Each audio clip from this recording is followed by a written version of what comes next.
Strategically stack skyscrapers and plant your roof sky high to win the riches in Tower Up.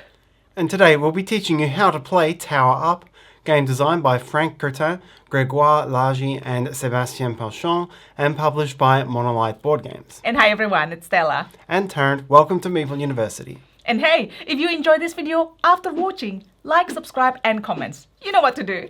Alright, now let's get to the classroom. In Tower Up, the era of skyscraper expansion is upon us. Turn by turn, players will take cards to collect building pieces in 4 common colours, or use them to build up towers and cap them with their own coloured roofs while covering the roofs of their opponents. Player placements will result in track advancements, objectives being scored, and buildings being claimed, all in the aim of gaining points, and whoever scores the most points by the end of the game will be the winner. To set up, lay out the board for 2 players, or for 3 or 4. In these slots, lay out 3 of the 10 objective cards. Use the ones with an S for your first game. Then place the bonus chips on their matching spaces, leaving out a 3 from each section if you're playing the 3-player game. Place the tray containing all of the different floor tiles beside the board. Shuffle and place the deck of materials cards here, and then deal 3 of these cards face up into the market.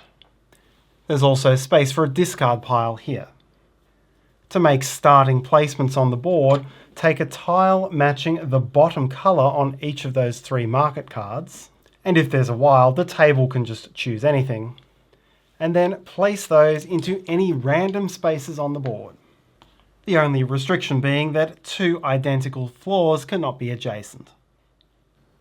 Give each player a player board, a set of 4 vehicle markers, which begin on the 0 spaces of their matching tracks, 1 traffic cone, 10 coloured roofs, and a starting set of 4 floors, 1 in each colour. The player who lives at the highest elevation is the first player, and you're now ready to play. In Tower Up, players will be constructing buildings on a shared board, and in 4 shared colours: black, white, grey and brown. And as they do this, they'll be placing roofs in their own personal colours.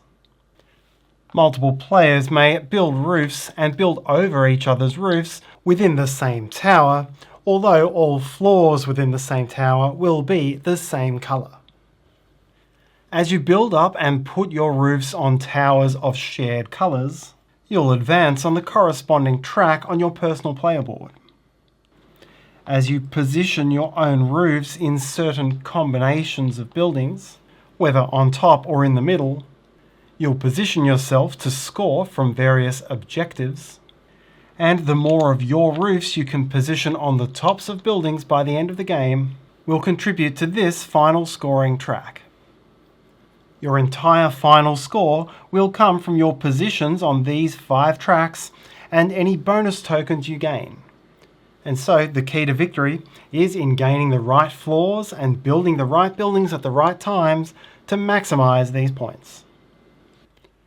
The game plays in turns, starting from the first player and going clockwise around the table. On your turn, you must choose and take one of the 2 possible actions: take a card or build. To take a card, choose a face-up card from the market, and then take all of the floors or track advancement bonuses printed on it. Here I would take 1 grey floor and 2 brown floors. Collect newly gained floors beside your player board. You can hold at most 10 total floors at the end of your turn, and if you're holding more, you must discard back down to 10 by returning floors to the container. If your chosen card has a wild on it, then take any single floor of your choice, and if it shows any vehicle icons, advance 1 step on the corresponding track for each such icon.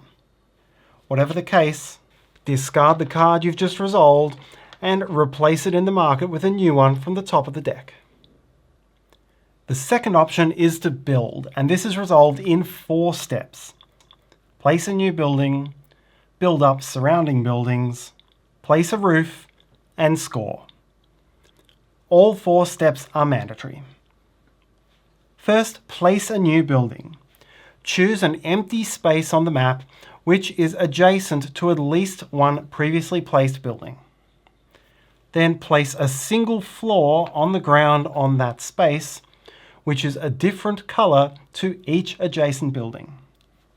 So if I wanted to start a black building, I could do so legally in any of these 3 spaces. However, if I wish to start a brown building, it could not go here or here because of the adjacent brown building, but it could go here. Next, you must add another floor of the same colour to each building adjacent to your new one. As such, by placing this brown building, I would also have to have a grey floor available to place on this grey building. That means buildings get more expensive in congested areas, since there'll be more adjacent buildings to build up. Step 3 is place a roof. You must place one of your coloured roofs on top of one of the buildings you've just built up. So in this case, my roof could go on my new brown building or on the existing grey building. Finally, score. Advance your marker of the same colour as the building you put a roof on by a number of steps equal to the number of floors in that building. This was a 3-storey grey building, so I advanced 3 steps on grey. Had I chosen to put my roof on the single-storey brown building, I would have advanced 1 step on brown. You'll go through those same 4 steps for every build action.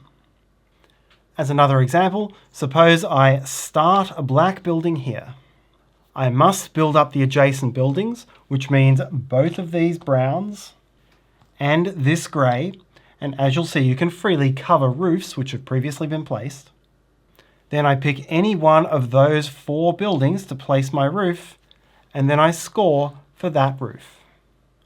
Once you've finished those 4 steps, play passes to the next player clockwise. As you construct buildings and place roofs, you'll be advancing on these tracks, mostly to score points.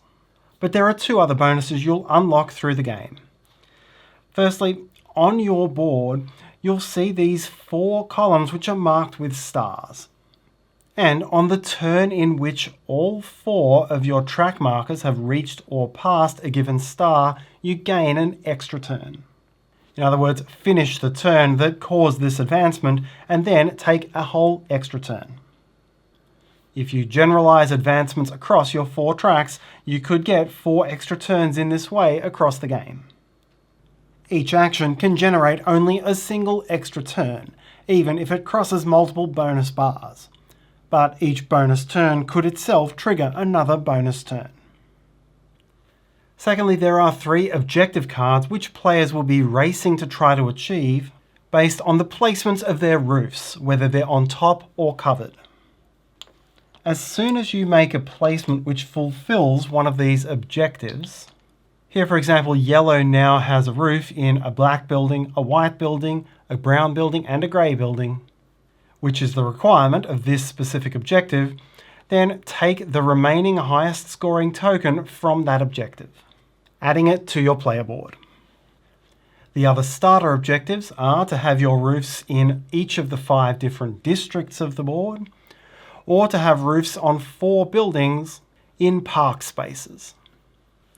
There is a deck of 10 different objective cards which you can play with throughout the game. Players continue taking turns in this way until one player has placed their 10th and final roof. After scoring that roof as normal, this triggers the end of the game, and the player who placed that roof will take no further turns. Count up the number of that player's roofs on top of buildings. Here it's 6. And mark the appropriate space with your cone, so in this case, the 6th cone space. Each other player then takes one more turn and likewise counts up their number of roofs on top and marks it with their cone. Critically, you're counting roofs on top at the end of your final turn. If someone else covers one of your roofs during their final turns after your count is complete, this doesn't affect your final count. In this case, orange would still have got to score as if they had 4 roofs on top. The game can also end early if there's not enough floors in the display to completely fulfill a card that's been selected. In this case, whenever gaining a brown from this point forward, it counts as if you're gaining a wild, and you reset the display as normal. But each player, including the one who triggered the end in this way, gets 1 more turn, again counting the roofs they have on top at the end of their final turn as normal. Now count up your final score. Take the points value at the top of the column for each of your 4 vehicle markers, and for the location of your cone, and to that add the values printed on any bonus tokens you've taken. The player with the highest score wins. If tied, whoever has the most leftover floors in their supply breaks the tie, and if still tied, victory is shared. Thanks for watching, and if you liked this video, maybe you'd like to watch this next one. Have a great day. Bye!